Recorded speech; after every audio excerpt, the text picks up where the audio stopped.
కథను వినబోయే శ్రోతలకు చందమామ కథలు బై ఆర్కే స్వాగతం. ప్రస్తుతం చెప్పబోయే కథల్లో మొదటి కథ అచ్చయ్య మంచితనం. అచ్చయ్య అనేవాడికి చిన్నతనంలోనే తల్లిపోయింది. తండ్రి వాడిని అల్లారు ముద్దుగా పెంచాడు. అచ్చయ్య కూడా అల్లరి చిల్లరిగా తిరగక తండ్రి చెప్పిన మాటే వింటూ బుద్ధిమంతుడని అనిపించుకున్నాడు. అయితే వాడికి వ్యవహార జ్ఞానం బొత్తిగా లేదు. స్వంతంగా ఏ పని చేయలేక అన్నిటికీ తన మీదే ఆధారపడిన కొడుకు గురించి తండ్రికి బెంగగా ఉండేది. అవసాన దశలో ఆయన కొడుకును దగ్గరకు పిలిచి, నాయనా, నీకు అన్ని పనులు వచ్చు, దురలవాట్లు లేవు, నలుగురితో మంచిగా ఉన్నావంటే చాలు, నీకు ఏ లోటు ఉండదు అని చెప్పి కన్నుమూశాడు. ఈ మాటలు అచ్చయ్యకి తలకెక్కాయి.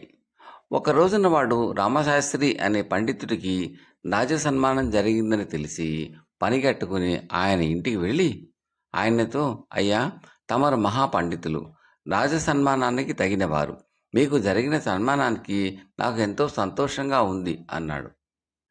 మంచివాళ్ళు ఎప్పుడు ఎదుటివారి అదృష్టానికి సంతోషించాలనేది వాడి ఉద్దేశం. అయితే రామశాస్త్రి వాడికేసి కళ్ళెర చేసి చూసి, పాండిత్యం గురించి నీకేం తెలుసు? నేను రాజ సన్మానానికి తగిన వాడినో కాదో నిర్ణయించే అర్హత నీకుందా? ఇంకెప్పుడు నీకంటే గొప్పవాళ్ళ దగ్గర ఇలా ఆలోచించకుండా మాట్లాడకు అన్నాడు. అచ్చయ్య చిన్నపుచ్చుకుని అక్కడి నుంచి వచ్చేస్తూ ఉంటే దారిలో వాడికి గ్రామాధికారి కనిపించాడు. ఆయన చుట్టూ గ్రామ పెద్దలు ఉన్నారు. అంతకు ముందు రోజు గ్రామాధికారి ఏదో తగాదా విషయంలో చక్కటి తీర్పు ఇచ్చాడని వాళ్ళు ఆయనను అదే పనిగా మెచ్చుకుంటున్నారు. అచ్చయ్య మాత్రం ఆయనకు నమస్కరించి ఊరుకున్నాడు. గ్రామాధికారి వాడి వంక గుర్రగా చూస్తూ, ఏరా, నా తీర్పు గురించి నీకేమీ అనిపించలేదా? అలా చూస్తూ బెల్లం కొట్టిన రాయిలా ఉండిపోయావు అన్నాడు. ఏం చెప్పాలో తెలియక అచ్చయ్య అక్కడి నుంచి చల్లగా జారుకున్నాడు. కొందరు సరి సమానుల నుంచే పొగడ్తలను ఆశిస్తారు. కొందరు ఎలాంటి వారు పొగిడినా సంతోషిస్తారు. కానీ ఈ తేడా తెలుసుకోవడం ఎలా?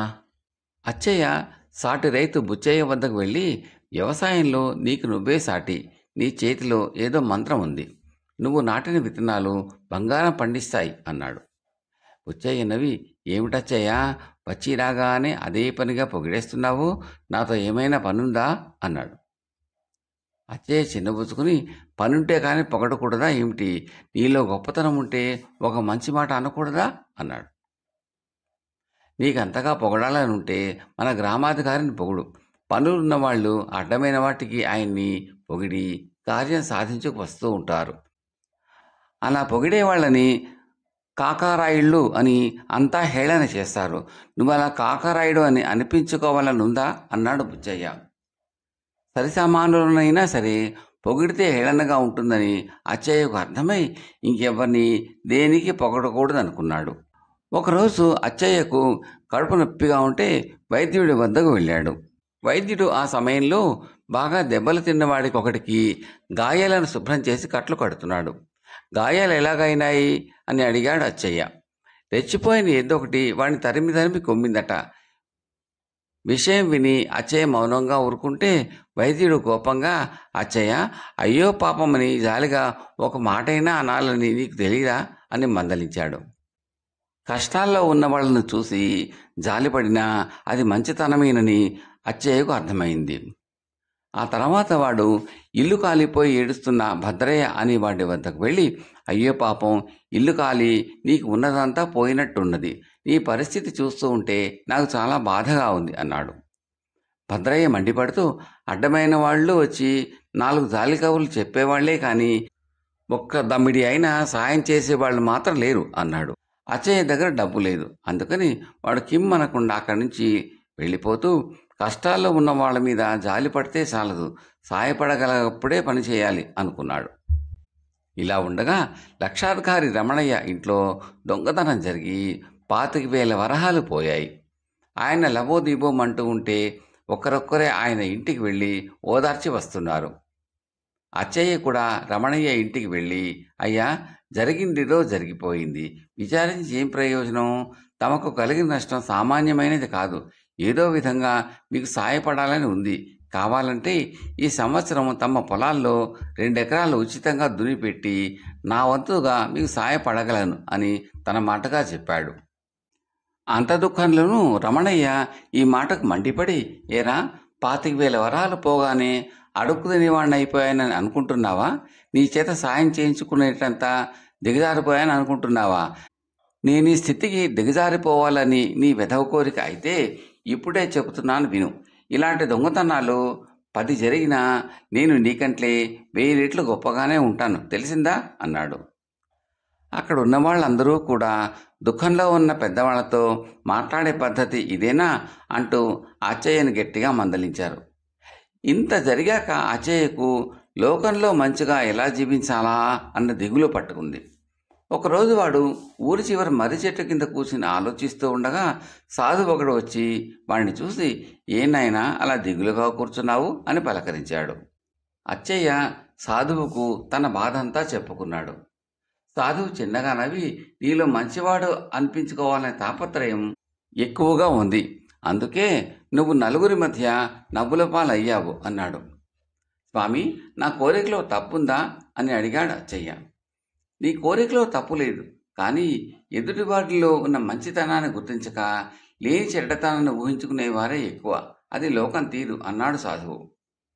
కానీ మా నాన్న నలుగురితోనూ మంచిగా ఉండమని చెప్పి చనిపోయాడు, అది నాకు సాధ్యం కాదా అన్నాడు అచ్చయ్య.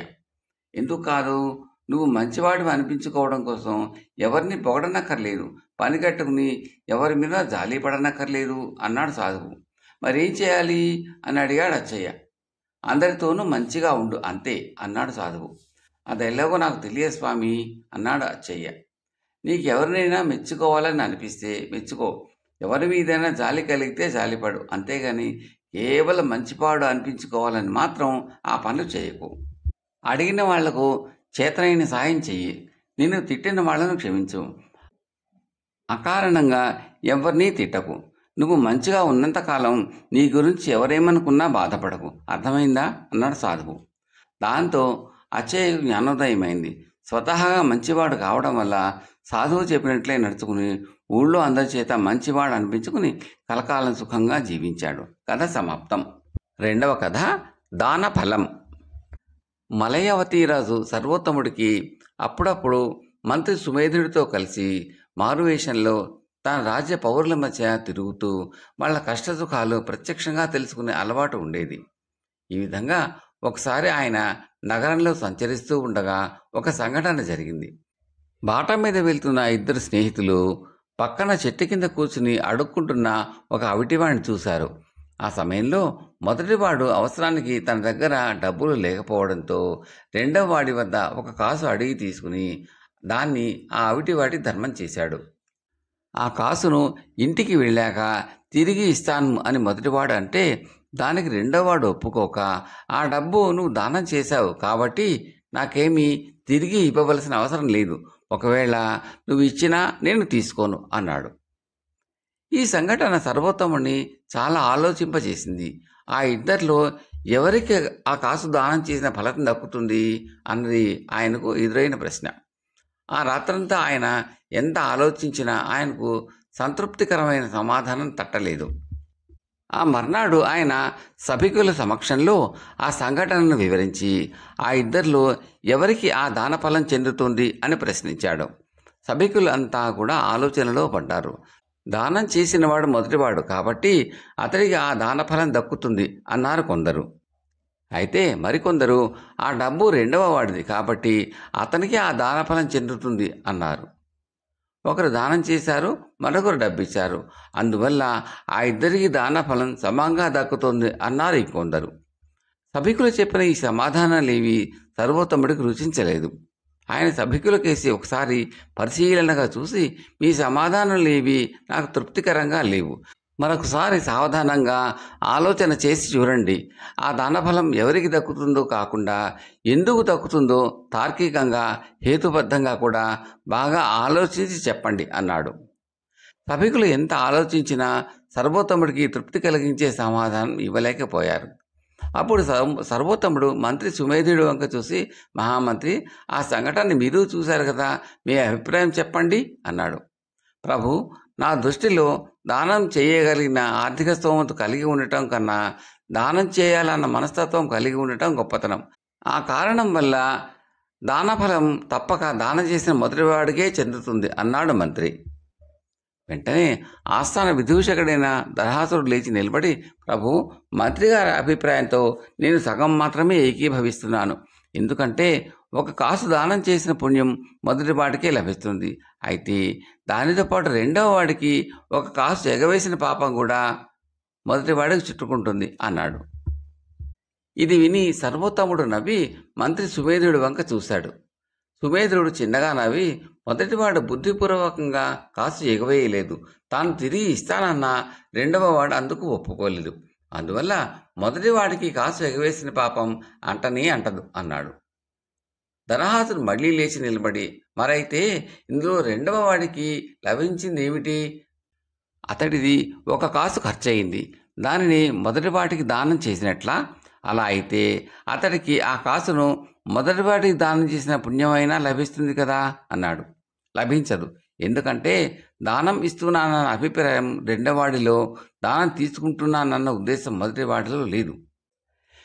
ఈ జరిగిన దానిలో రెండవ వాడు నిమిత్తమాత్రుడు మాత్రమే. కాసు తిరిగి తీసుకోవడానికి అతడు నిరాకరించాడు కాబట్టి ఆ 1 కాసుకు అతడిదే బాధ్యత. దానం చేయాలనే మంచి గుణం మనిషిలో లేనప్పుడు అతడికి దానఫలం దక్కే ప్రసక్తే లేదు అన్నాడు సుమేధుడు. ఈ సమాధానానికి సర్వోత్తముడు తృప్తిగా తలాడించి సుమేధుణ్ణి ఘనంగా సత్కరించాడు. కథ సమాప్తం. 3వ కథ నిజాయితీపరుడు. కథలోకి వెళ్ళబోయే ముందు శ్రోతలకు మనవి, మీకు ఈ కంటెంట్ నచ్చితే లైక్ చేయండి, బంధుమిత్రులు షేర్ చేయండి, సబ్స్క్రైబ్ చేసి గంట సింబల్లో కాల్ కూడా కూడా మర్చిపోకండి. ఈ సూచనలు, సలహాలు కామెంట్లో తప్పక తెలపండి. చాలామంది చూస్తున్నారు కానీ లైక్ చేయడము, కామెంట్లు పెట్టడం చేయటం లేదని దయచేసి చేయండి.